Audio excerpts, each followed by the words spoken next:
Mông Cổ, vó ngựa gieo rắc nỗi khiếp sợ khắp lục địa.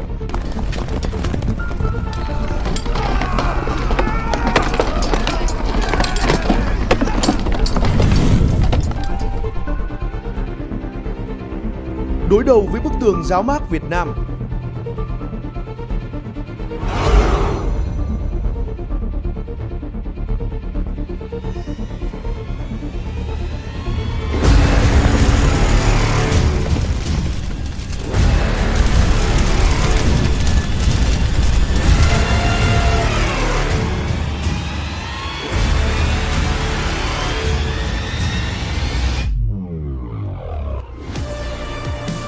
Hãy cùng chúng tôi nhìn lại một thiên giã sử đầy kịch tính về một quốc gia nhỏ bé mang tên Đại Việt. Một đất nước không sở hữu đội quân đông đảo hay vũ khí vượt trội, nhưng bằng những chiến lược như vườn không nhà trống, bằng tượng binh cùng tiễn thủ, cùng sự kiên cường của cả dân tộc, đã làm nên điều tưởng chừng không thể, đánh bại đội quân hùng mạnh nhất thế giới lúc bấy giờ. Tuy nhiên, trước khi bước sâu vào câu chuyện, chúng tôi muốn chia sẻ cách tiếp cận lịch sử của kênh. Với chúng tôi, yếu tố vì sao là điều quan trọng nhất.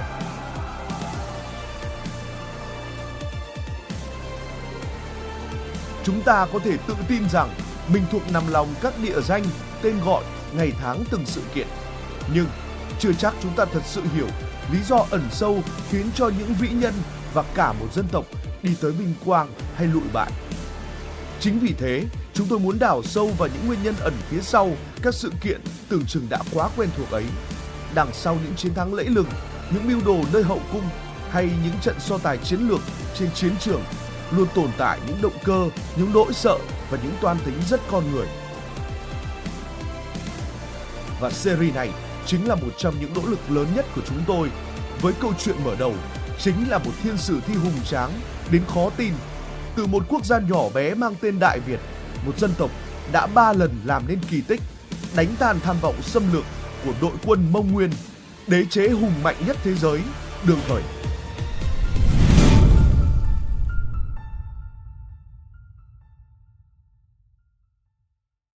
Xin chào các bạn, từ lâu rồi tôi đã muốn làm một video như thế này về những trận đánh, về những thời khắc mà lịch sử như nín thở, về những con người đã đứng trước thứ đáng sợ nhất thế giới và không lùi bước. Nhưng mà để làm được một video xứng tầm, tôi cần thời gian, cần chất liệu, cần cả một ekip nữa. Và bây giờ tất cả đã sẵn sàng rồi.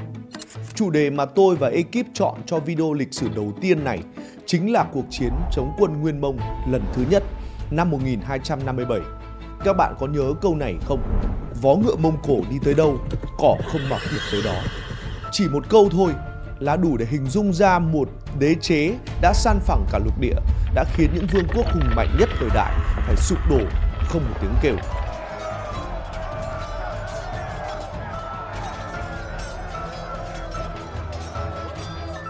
Đó không phải là huyền thoại, đó là lịch sử. Vậy mà cái cỗ máy chiến tranh khổng lồ đó khi tràn vào Đại Việt đã đối mặt với một sức kháng cự dữ dội, bất khuất và bi tráng đến rùng mình của cả dân tộc Đại Việt dưới sự chỉ huy của vua Trần Thái Tông. Video này sẽ tái hiện lại từng thời khắc, từng trận đánh đã làm nên thiên sử thi đó. Tôi cũng muốn gửi tới lời cảm ơn đến team eStudio và Văn Anh, những người đã dựng nên những thước phim sống động đến kinh ngạc để tôi có thể kể lại câu chuyện này đến tất cả các bạn. Bắt đầu thôi nào và tin tôi đi, 20 phút sắp tới sẽ là 20 phút mà các bạn sẽ không thể quên. Vào giữa thế kỷ 13, đế chế Mông Cổ nắm trong tay binh lực gần như vô địch thiên hạ. Guồng máy chiến tranh của họ đã lần lượt nghiền nát các đế quốc ở Trung Á, tàn phá những trung tâm đô thị lớn ở Tây Á và đánh bại các lực lượng hiệp sĩ châu Âu. Trong khi đó, Đại Việt ở thời điểm ấy là một quốc gia thịnh vượng. Dù chỉ là nước tương đối nhỏ tại Đông Nam Á, địa hình hiểm trở giúp dễ phòng thủ, nhưng quân lực vẫn còn khá khiêm tốn. Nếu xét về binh lực và tiềm lực, Mông Cổ áp đảo Đại Việt tối thiểu từ 5 tới 10 lần, xét trên số kỵ binh, vũ khí công thành và cả tầm ảnh hưởng. Lần xâm lược đầu tiên vào năm 1258 được triển khai với mục tiêu chiến lược rõ ràng trấn giữ sườn Nam Vân Nam, giữ chắc quyền kiểm soát vùng lãnh thổ của Đại Lý, đồng thời buộc Đại Việt quy phục, trở thành chư hầu như Champa và Cao Ly. Thế nhưng Đại Hãn vĩ đại đã không lường được những gì xảy ra ngay sau đó.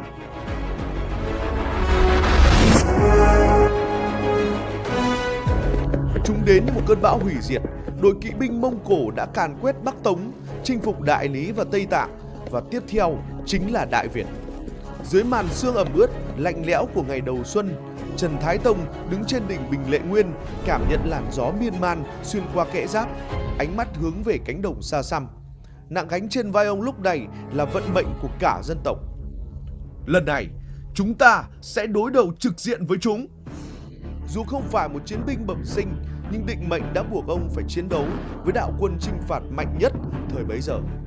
Tiếng trống vang hồi, hòa cùng từng bước chân nặng nề của tượng binh, mỗi bước chân như rung chuyển trời đất. Trên lưng voi, giáp sĩ mang giáo, trận càn đầu tiên thành công vang dội. Đội hình Mông Cổ và Đại Lý rúng động, tiếng hét thất thanh vang khắp không gian. Đội kỵ binh Mông Cổ dường như trao đảo. Trong khoảnh khắc ấy, chiến thắng tưởng như đã gần kề. Có lẽ lần này Đại Việt sẽ chiến thắng, nhưng chiến tranh sẽ luôn tàn bạo và đầy biến số. Từ bìa rừng, A Thuật dẫn kỵ binh tinh nhuệ lao ra, điệu nghệ, chuẩn xác và bình tĩnh lạ thường. Hắn ta không cố cản bước tượng binh, mà tận dụng khoảng trống trong đội hình, xuyên thủng qua kẽ hở, cô lập những mắt xích yếu nhất, bao vây và nghiền nát. Và từ sau đó, thế trận quân Đại Việt tan vỡ, binh bại như núi lở, tiếng hét thấu trời xanh. Sự hỗn loạn lan dần, tướng Việt từng người một ngã xuống. Lê Túc hy sinh sau khi tiêu diệt 7 tướng kẻ thù, cho đến khi lưỡi gươm của kẻ thứ 8 đâm ông từ phía sau. Phạm Cự Trích tử thủ nơi cầu, giữ vững tuyến rút lui cho nhà vua và ngã xuống trong tư thế vẫn đang chiến đấu. Các thần dân đã đổ máu để bảo vệ ta. Cái mạng này liệu có xứng với ngần ấy máu đã đổ? Trần Thái Tông quay đầu nhìn lại, chứng kiến quân kỳ rách tả tơi cùng tiếng kêu thảm thiết của tượng binh giữa chiến trường hỗn loạn. Quân Việt dần tan vỡ, thế trận không còn khả năng cứu vãn. Ông ra hiệu rút lui, một quyết định bắt buộc để bảo toàn vận mệnh quốc gia. Dù trận này thất bại, nhưng cốt lõi vẫn là tồn tại, còn sống thì vẫn còn cơ hội làm nên đại sự về sau. Tôi cho rằng quyết định của vua Trần Thái Tông sau trận Đông Bộ Đầu là một lựa chọn đầy quyết đoán, xứng tầm của một minh quân. Ông đã chủ động vét sạch kho lương thực tại Thăng Long sau khi lực lượng phòng thủ đã tan vỡ. Ông hiểu rằng cốt lõi của cuộc chiến không chỉ nằm ở giao tranh mà còn ở việc ổn định lòng quân và bảo toàn binh lực. Vì vậy, khi ban lệnh di tản, thực hiện tiêu thổ kháng chiến và vô hiệu hóa chính kinh thành cùng các làng mạc lân cận, ông đã chấp nhận đánh đổi lãnh thổ để kéo dài thời gian, đồng thời triệt tiêu nguồn cung lương thực và các hậu cần hỗ trợ cho quân Mông.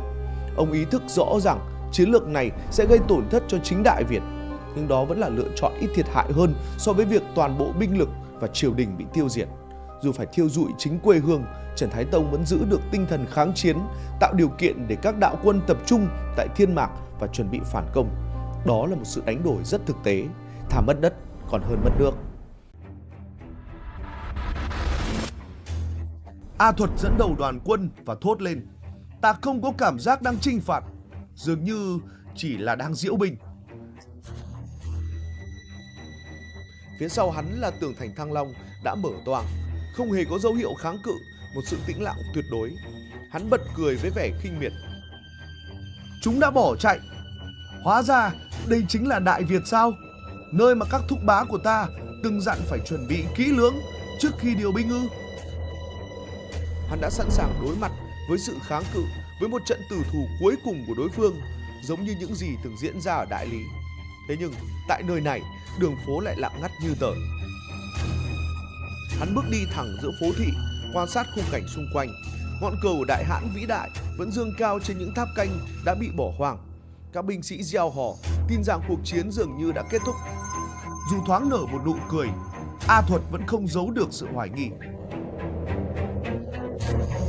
Hoàng gia của chúng đâu? Vệ binh của chúng đâu? Lũ hèn, cứ chạy và trốn đi.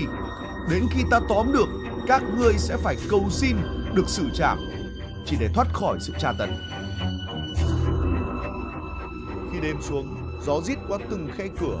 Trinh sát liên tục báo cáo rằng Phía bên kia tường thành có những bóng địch đang ẩn mình theo dõi, không ngừng di chuyển nên luôn khó nắm bắt và tiếp cận. Kể cả trong mơ, A Thuật vẫn thấy những mũi tên xé toạc đêm đen.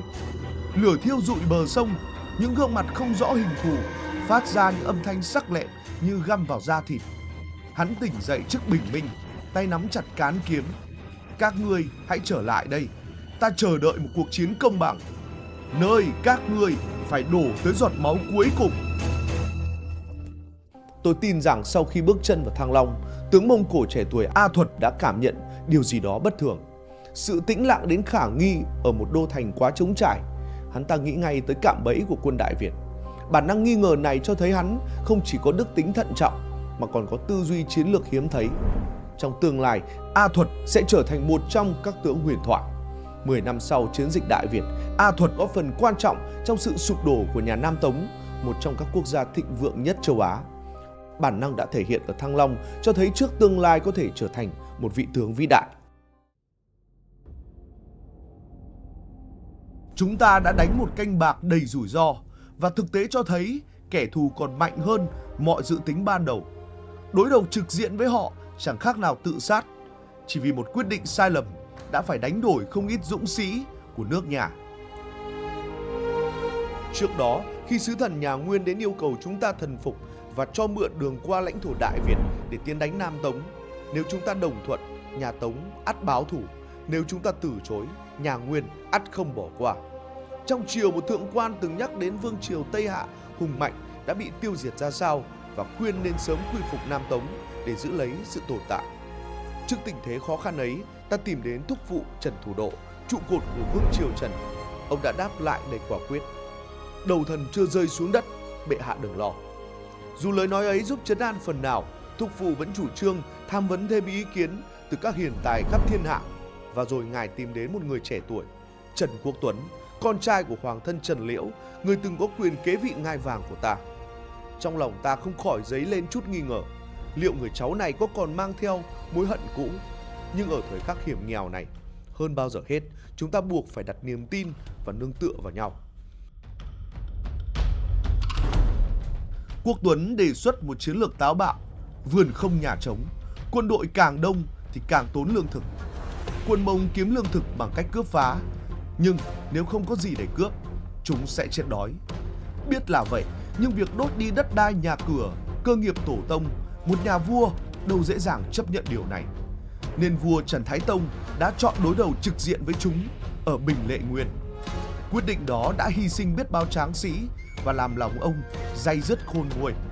Kế hoạch ban đầu thất bại, giờ bắt buộc phải thi hành chiến lược của cháu mình. Ông ra quyết định hãy tiêu thổ kháng chiến, đốt kho lương, triệt đường tiếp tế.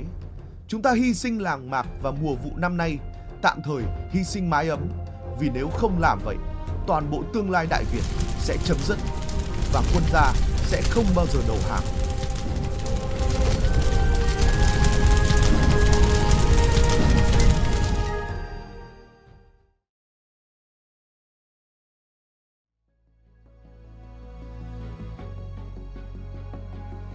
Thành phố quỷ tha mà bắt này không có gì để cướp phá, chúng lần như chuột. Đám chuột này không quên tiêu hủy kho lương thực và ruộng đồng ở khắp làng mạc lân cận, khiến quân ta bắt buộc phải phụ thuộc vào tuyến vận lương từ Vân Nam chuyển tới.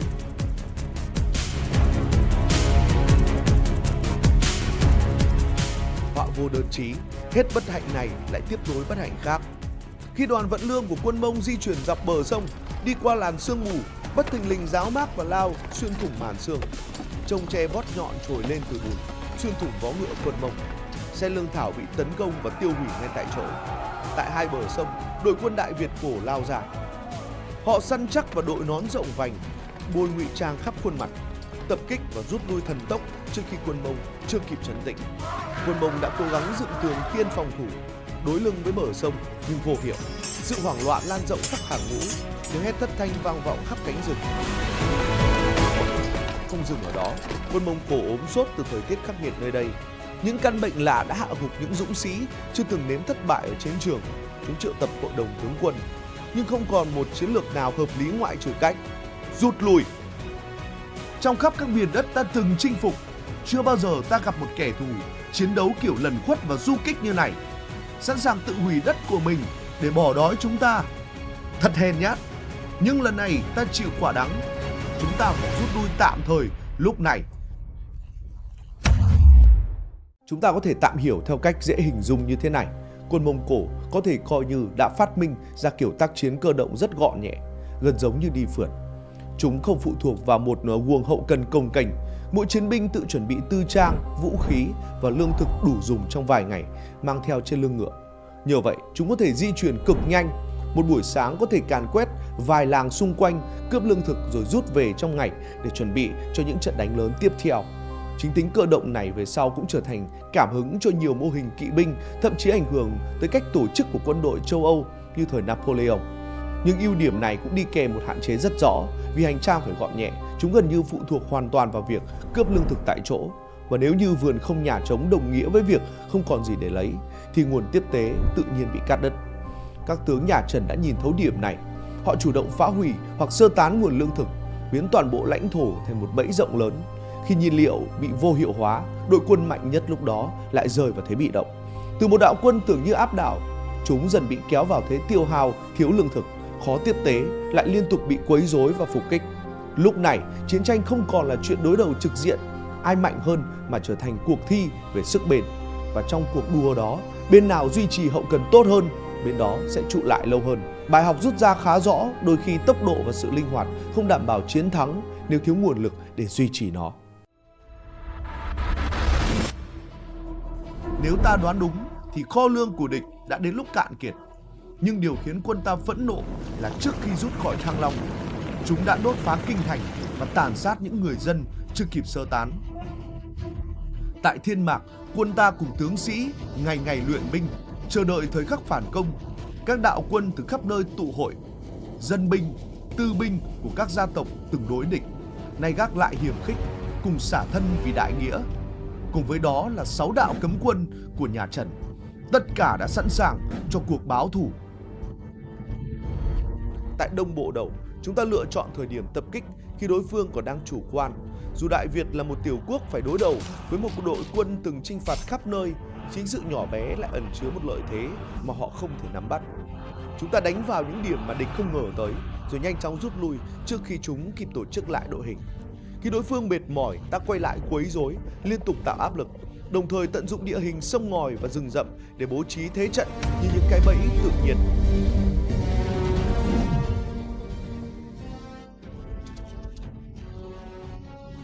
Nhờ đó, kỵ binh của chúng không còn không gian để phát huy ưu thế cơ động vốn có.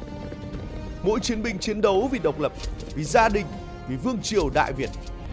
Chúng ta sẽ gây áp lực tâm lý lên tướng địch, không để họ có bất kỳ khoảng nghỉ nào, tạo cảm giác mọi nẻo đường đều có mai phục. Khi đội hình của họ bắt đầu rối loạn và vỡ trận, đó là lúc việc truy kích đẩy mạnh. Mục tiêu là khắc sâu vào tâm trí đối phương rằng đội quân nhỏ từ một tiểu quốc này sẽ không bao giờ cúi đầu và sẽ bám đuổi đến cùng. Chỉ sau vài tuần xâm lược Đại Việt, đội quân Mông Cổ từng được xem là bất bại đã rơi vào thế hoảng loạn và chịu tổn thất nặng nề. Sau khói lửa chiến tranh chỉ còn chiến thắng duy nhất, đó là Đại Việt.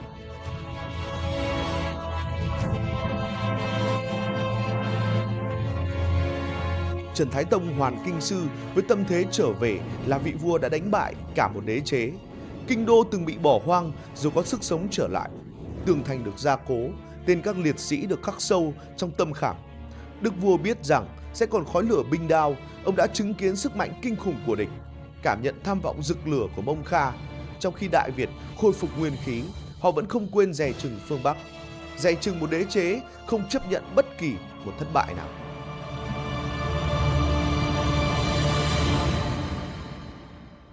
Lịch sử là như vậy đó các bạn ạ, vừa hào hùng, vừa khốc liệt, nhưng cũng đầy cảm hứng và tự hào. Thật vinh dự khi ngày hôm nay tôi và các bạn có thể cùng nhau ngồi lại, lắng nghe và nhìn lại những thời khắc đã làm nên bản lĩnh, trí tuệ và ý chí của con người trong dòng chảy lịch sử. Hy vọng rằng những câu chuyện mà chúng ta vừa đi qua không chỉ mang đến kiến thức mà còn khơi dậy cho mỗi người một niềm cảm hứng, một sự trân trọng đối với quá khứ. Nếu các bạn yêu thích series này, đừng quên ủng hộ kênh và để lại những ý kiến đóng góp ở phần bình luận để chúng tôi có thể hoàn thiện nội dung tốt hơn trong những video tiếp theo. Xin cảm ơn và hẹn gặp lại các bạn trong những hành trình lịch sử sắp tới.